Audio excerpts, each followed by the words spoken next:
the first thing that you do is not try to figure out why or what happened or etc. You need to understand how you stop the damage, right? And so you need to contain as quickly as possible. Having a disaster recovery plan helps you in this situation to get back online faster. Typically, okay, sometimes there's some things that are more difficult to find. You will still find it earlier than if nobody's watching. And the earlier you can get to it, the earlier you can contain, the less it's going to cost you. Try to put policies in place when you see that someone else got hacked. Because if you end up putting the policies after you got hacked or breached or whatever you want to call it, it's going to be more painful and there's going to be more pressure put on you.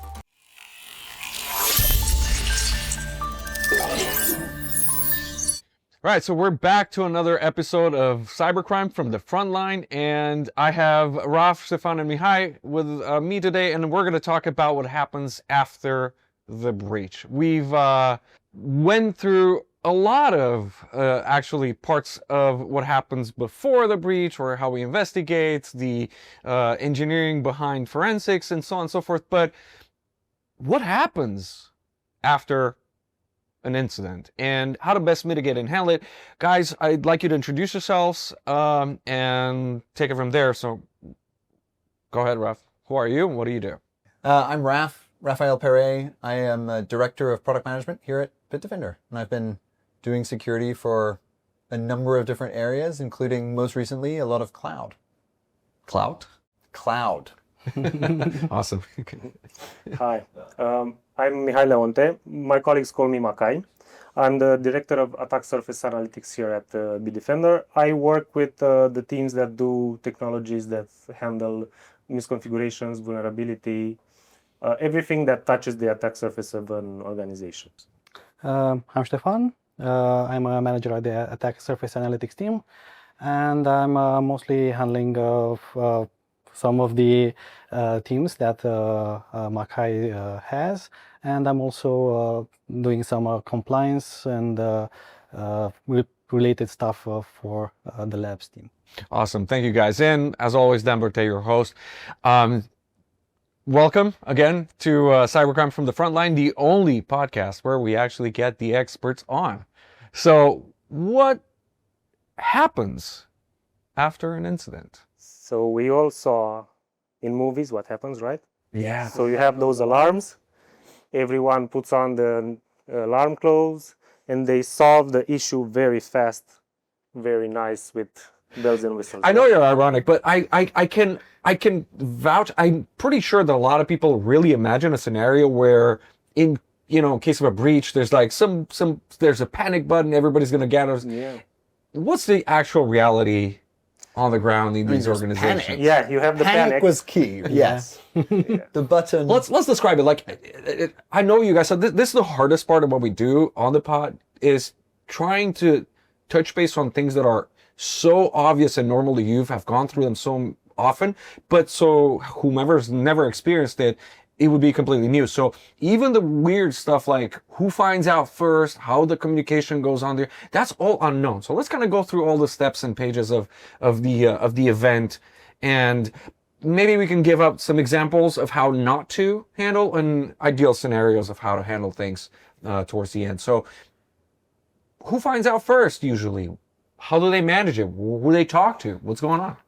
Well, there's a lot of ways a company can find out a breach has happened.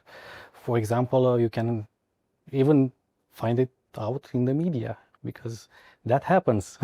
A company got breached, their information was leaked, and they know it after the fact. But you can also have some little things, little telltales in the company, like accounts that get blocked out of the blue, or let's say computers that stop running as they should, networks that do, let's say, random stuff, apparently random stuff.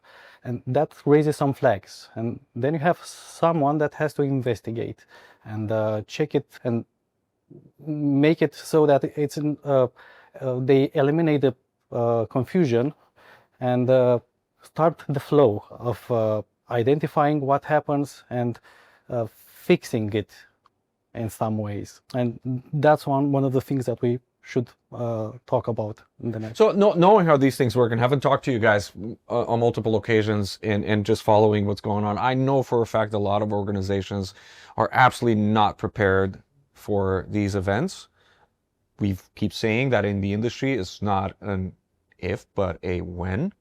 Right. So, and that's not a scare tactic. That's just being smart. It's just like, let's assume that, you know, eventually somebody who's motivated enough is going to either find a particular organization a suitable target or breach whatever defenses there are. And we were talking earlier, you know, in any case, what would happen, you know, would you like to have an organization that has all the ducks in order and their defenses are all up, or would you rather have an organization that has a really good procedure after breach? And unanimous in a conversation that I had with Christina and Dragos and Radu was that they would rather have somebody who's prepared to handle the incident. And some of the examples that they gave me were, for example, proper handling would, for them as researchers, help preserving the artifacts, which would help out mitigate the situation later. So that all makes sense, but there's other aspects as well, right? Anything from insurance, compliance, law enforcement. Let's go through them.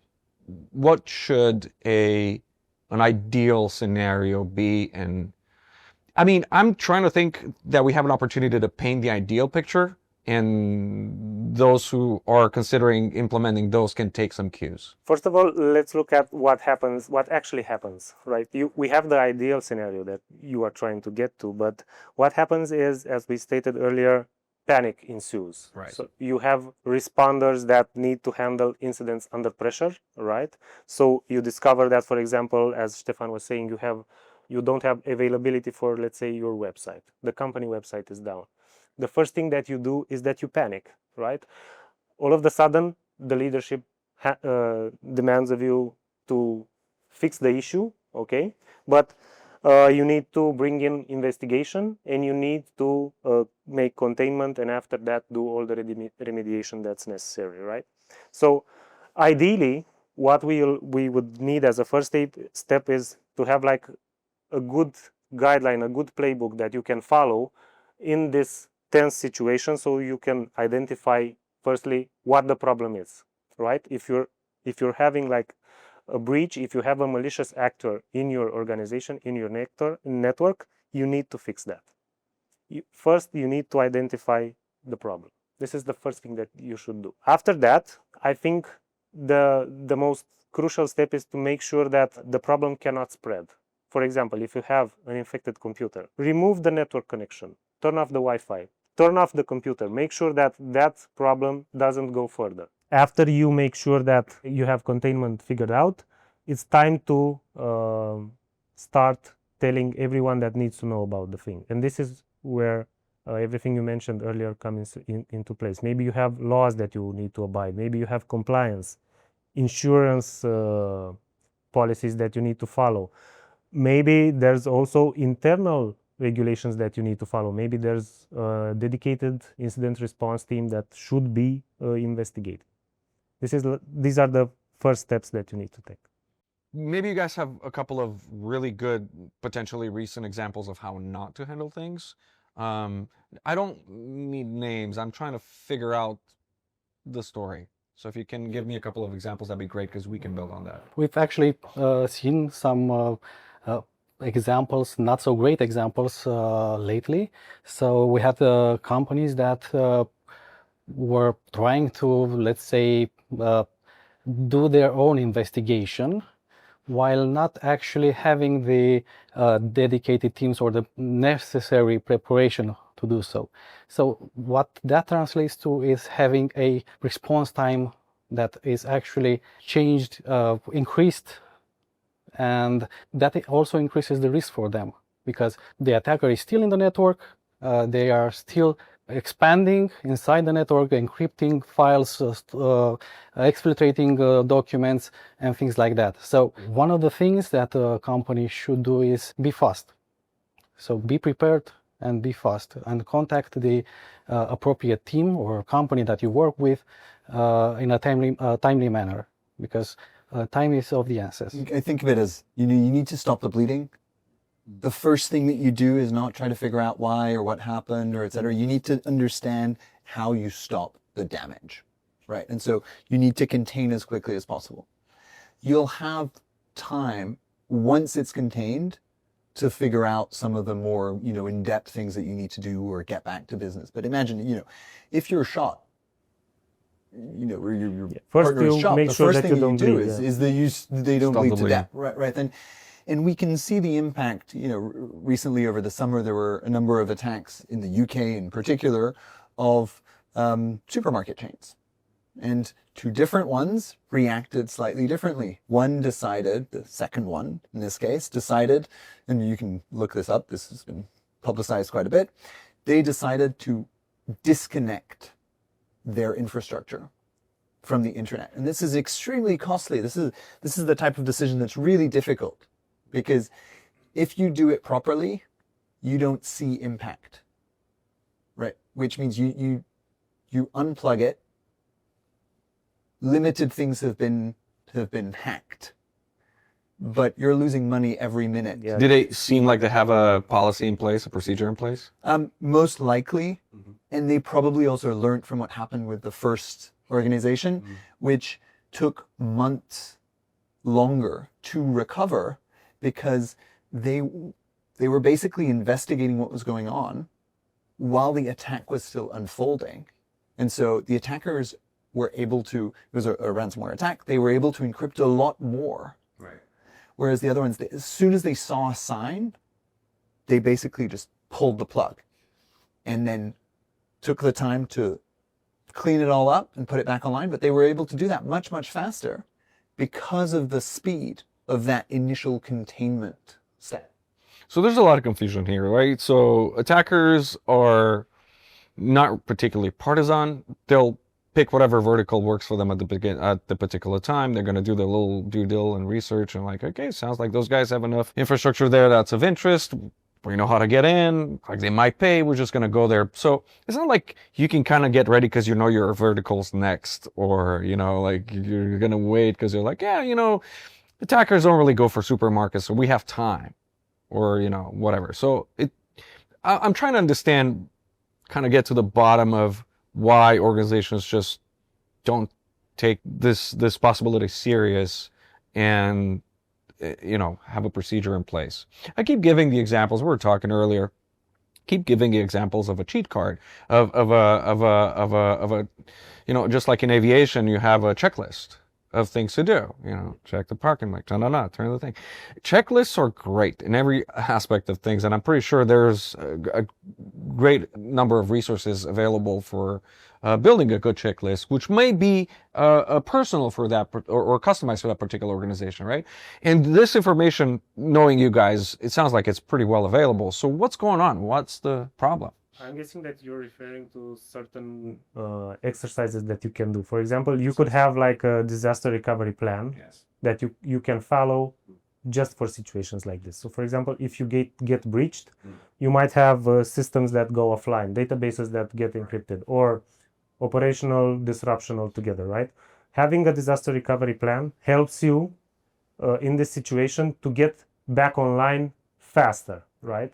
And this is something that you can do outside of regulation, or you can follow it as part of a compliance package that you need to follow, right? So it's no issue here. Another common thing that you can do are the exercises that simulate the breach. So the best thing you could do is like simulate that you got breached and someone took your website down, for example. Okay, at that point you panic, but in a controlled way, and see what are the exact steps. And maybe in that simulation, you get to the point where, let's say you had a wrong backup stored a couple of back. So the backup procedure needs to be updated. Or maybe you realize that you don't have the right calling order for the people that need to be involved in this incident. So these are some of the things that you can do in part of the procedures that you have internally.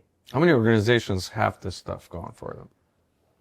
I'm gonna say that as the organizations get bigger, you're gonna have more and more regulations in place. So from small to big, it starts from it's a recommendation, it's a nice to have, it's a more like guideline. But as you go from company size, when you go to large enterprises, this is like enforced in the company, and is decided in at board level to have these kinds of exercises in place. An analogy that I like to use for this thing is that this is a situation of immense stress that is not a situation that happens frequently. And there are plenty of other places that we can look at where that is the normal order of business.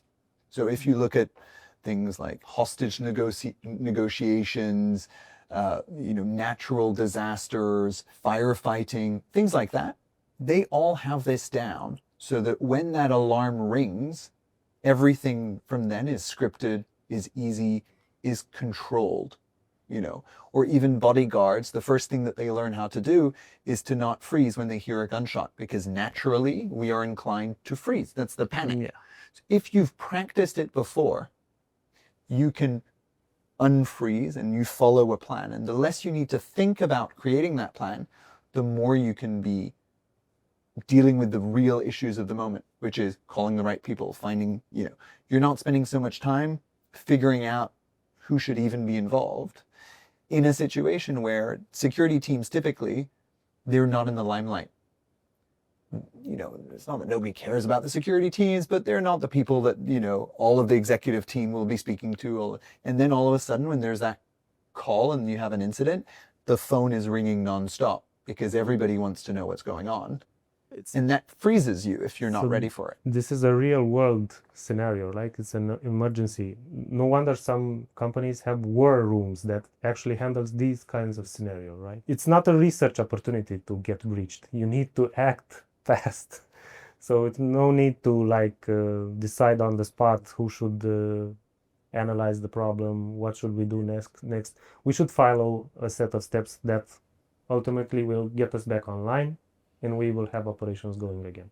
I mean, we've been involved in different investigations as well. And what have we learned from working directly with organizations from this standpoint that we're discussing, even those who were potentially somewhat ready or prepared, that you discovered to be interesting and notable from the process that you could have, I don't know, changed or improved, or you were surprised by? What I can say is that you see two types of organizations. You see the organizations that do the right thing and organizations that do the wrong thing. And the wrong thing, it's not necessarily that they want to do the wrong thing, but following a separate thread than the one that should be implemented is a good example.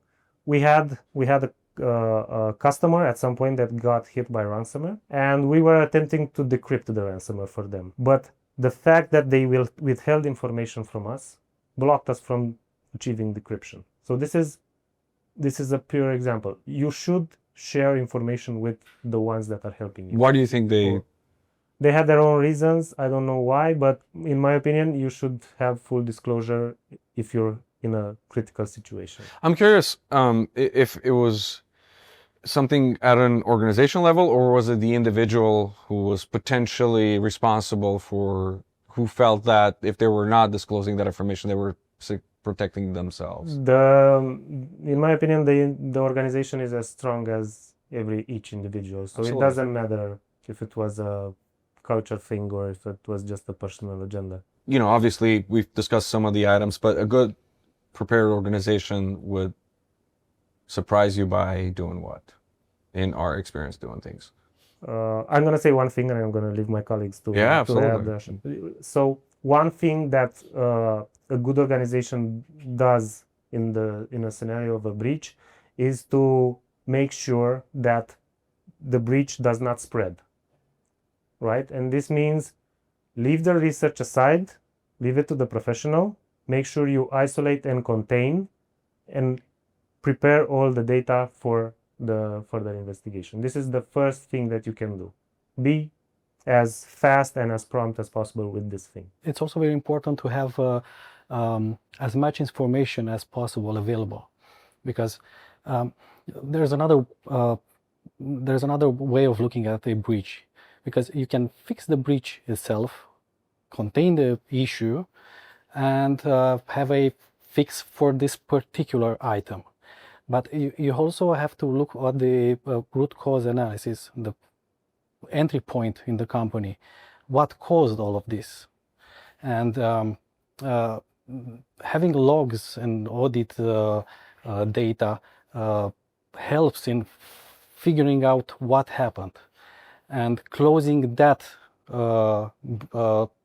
entry point in the company. Because if you don't do that, you're going to have another breach, maybe in a couple of months, and another breach, and things can escalate quite rapidly. Do we know of examples of companies that been breached and then got breached again?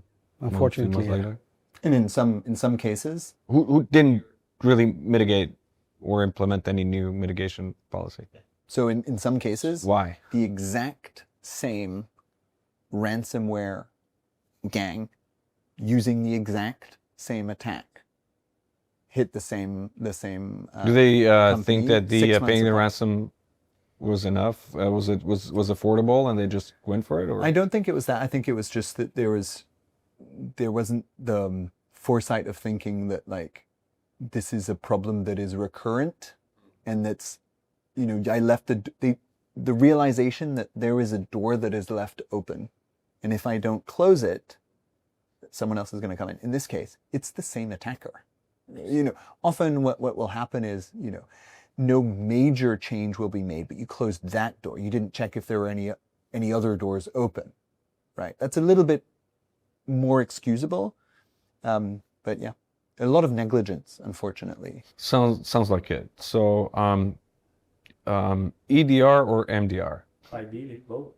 Okay. Why?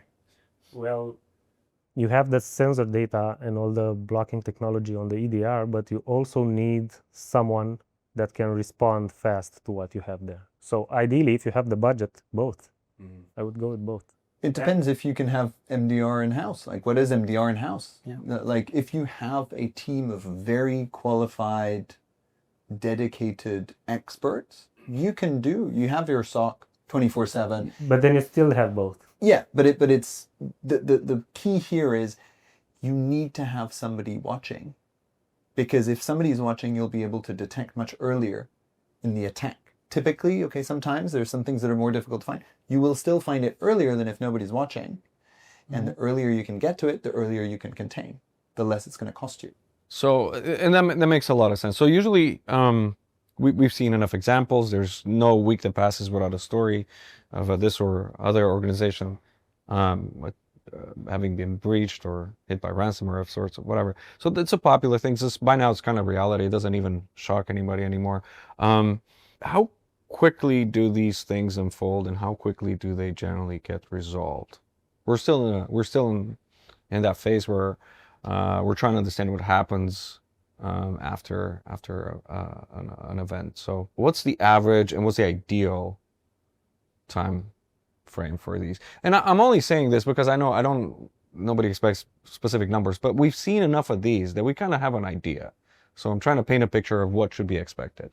So it depends on how the company reacts, but it can take from hours, right, to days, weeks, or even months. Raf was saying earlier that the example of the chain that got disruptions months after the initial breach.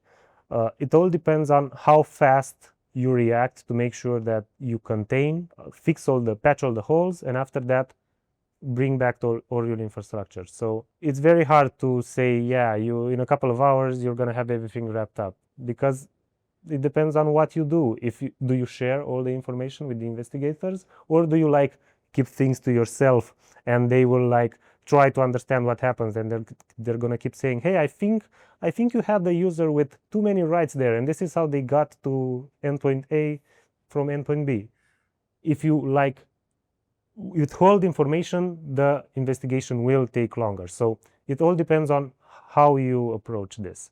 But you have a couple of hours to a couple of months. Law enforcement, when and how? Depends on the industry. Depends on the type of data. So this is one of the situations where if you are not prepared, you may have a difficult time when that alarm bell is ringing to figure out who do I need to contact? So legally, a certain number of regulation around the world, but it'll be things like HIPAA for healthcare information. In Europe, you have regulations around GDPR, NIS2, DORA, that all mandate that you need to tell at least the regulator, and in certain instances, the affected people, so typically, end customers, that they have been, that there is a breach. And you're supposed to do this. It varies, but often it's going to be around between 24 and 72 hours, which is not a lot of time. Right.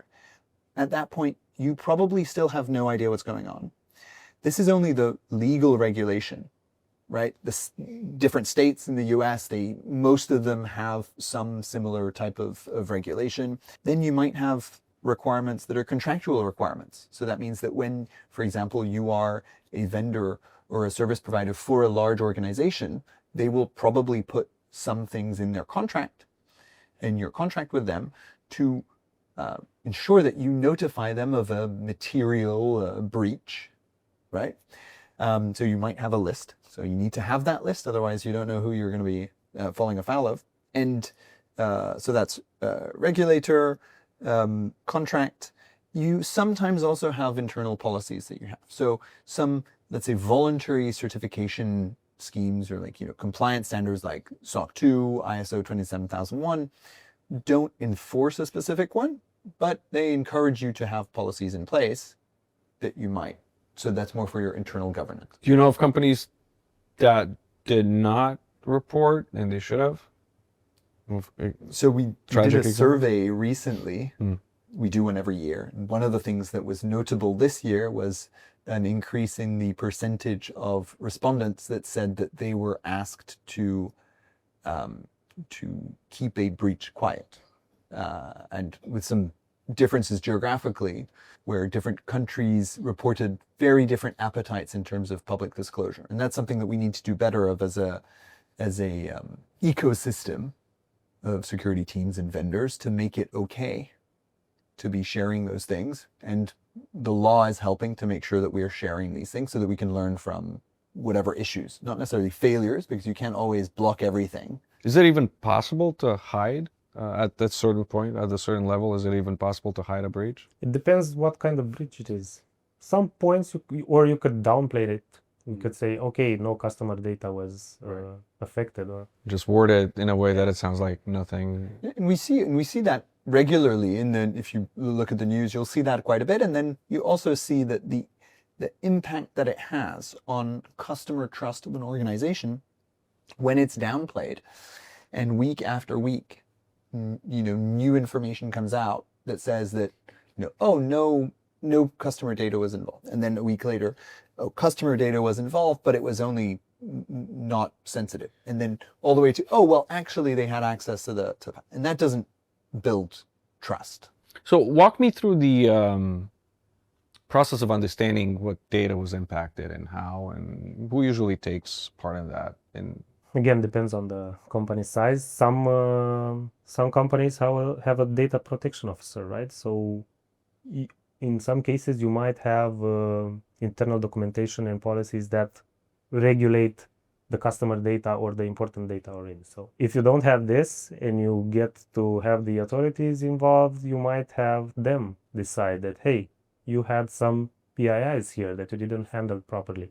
You'll also get a fine, not just have the breach. So yeah, it depends a lot on what I think from the forensics process, that's one of the things that you'll want to find out. You'll want to find out everything from how the attackers got in, what was affected, what path, and also what data got for example, got stolen. You can treat data as a crown jewel because we see a lot of breaches with information about clients and customers that's being leaked. So clearly this is very valuable information.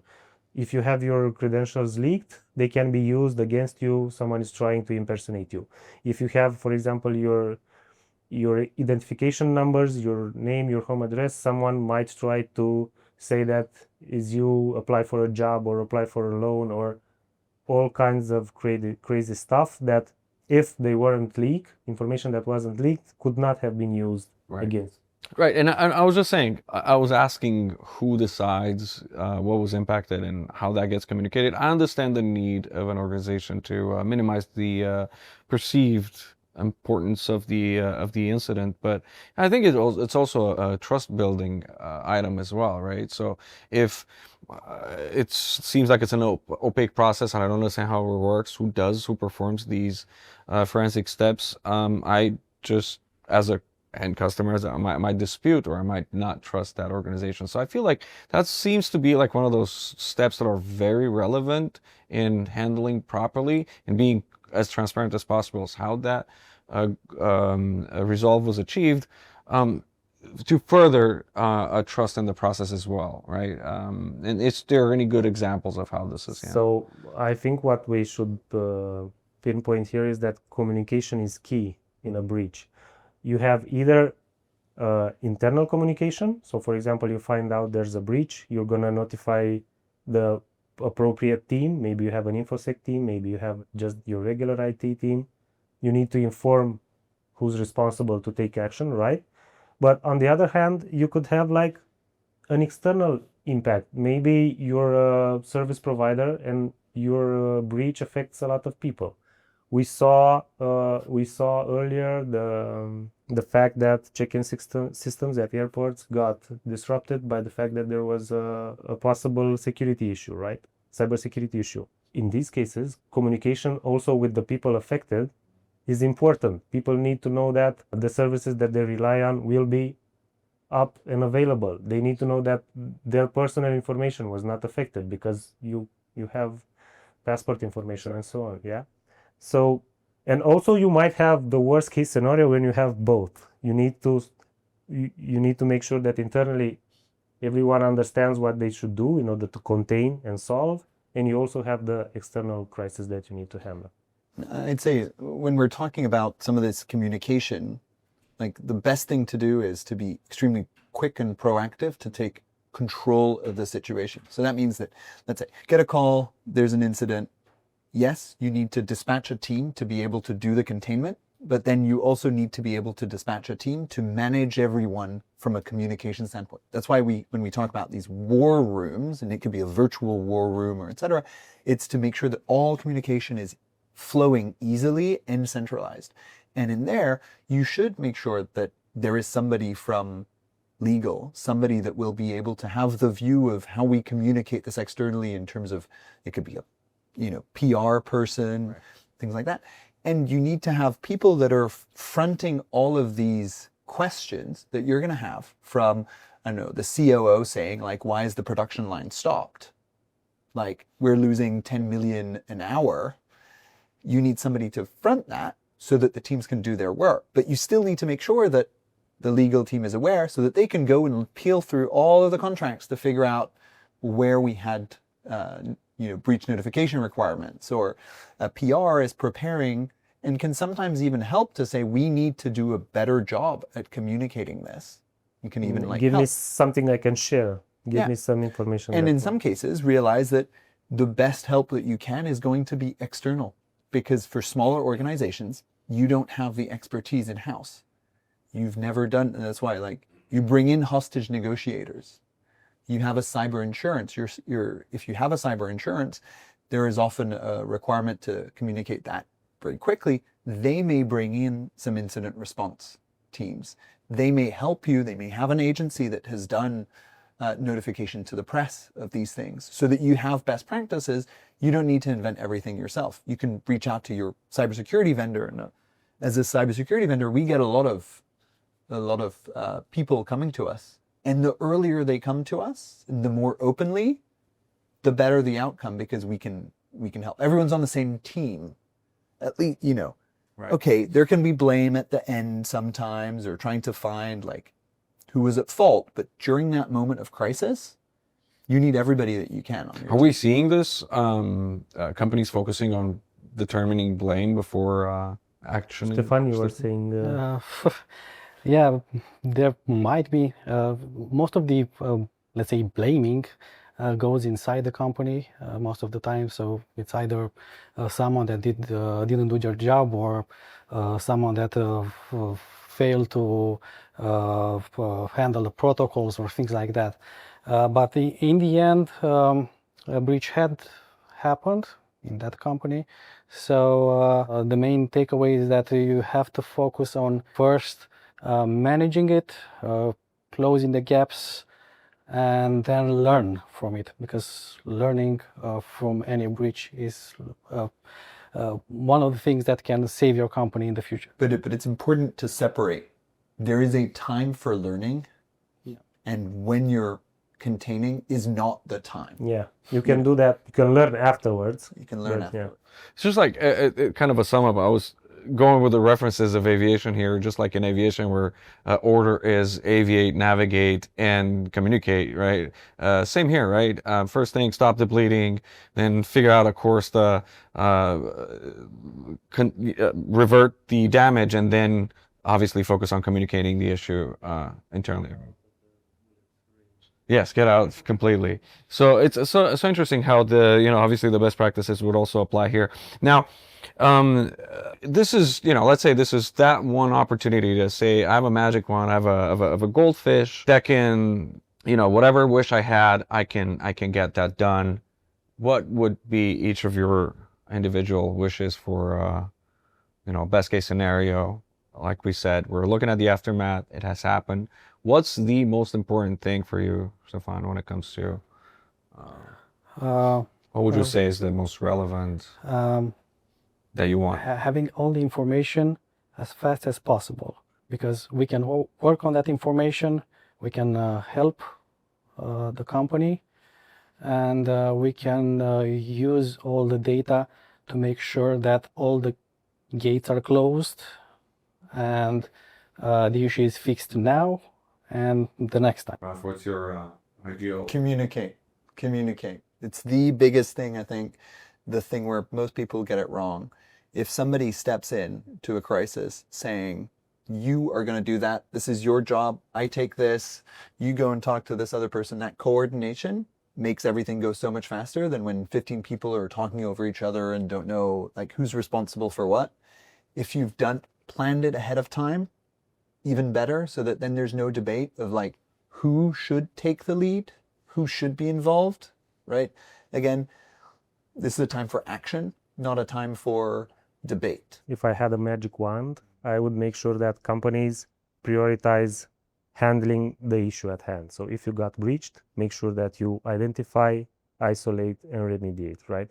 Don't sidetrack, don't research, don't try to solve it yourself, don't try to investigate internally. If it's an issue that, for example, requires law enforcement to step in, call them. Call them as soon as you find out.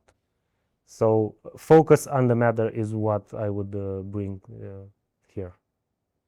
That's awesome. I feel like there's just a wealth of knowledge in the entire cybersecurity community, and especially with you guys where rubber meets the road on these events. Of course, we're not reinventing the wheel here. We're talking about, checklists and stuff. This stuff is known. People have procedures. There's legal stuff in place that mandates. But somehow, still, it looks like some companies are taking a gamble. And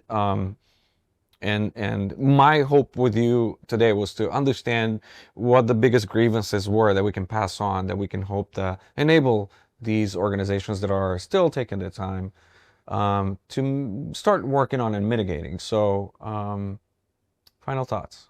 Anything you'd like to add to the complex? Hey, I'm also sure we're going to revisit the whole situation in a future episode, but help me understand what do you think is going to happen maybe as we're hopefully progressing to more organizations establishing policies that will help them in the future for our post-breach situation. So ideally, it would be to learn from the mistakes of others. Try to put policies in place when you see that someone else got hacked. Because if you end up putting the policies after you got hacked or breached or whatever you want to call it, it's going to be more painful and there's going to be more pressure put on you. I understand it's hard because there's the budget pain point that you will need to solve, But this would be like a thing that I would ask the viewers to focus on. And we see it a lot. The time where you've got the most budget is just after you got breached. Yeah. If you can tap into someone else's crisis and redirect that energy and get attention from your board, you know, in the example, there are multiple companies in the same industry that got hacked, and you can tap into that energy to get the focus to make the changes that you need to become a more resilient organization, then that's going to have a huge, huge impact before the pain comes of that call. Having all the policies in the world might be painful for companies. It's a lot of work, it's a lot of strain on the budgets, but you have to think that the pain of being breached as a company, it's a lot bigger, and the implications. Yeah, especially so. You know, to your point, the implications of a breach might be absolutely fatal and put an entire organization out of business.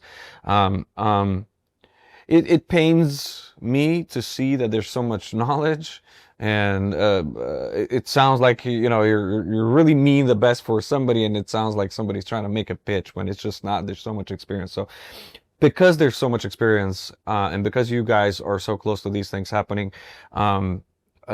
I want to thank you again for the work that you do and the experience that you bring. And I'm hoping that we make a little dent in changing the needle over to a more secure environment, where things that don't need to happen less often. So thanks again for making it to this podcast episode.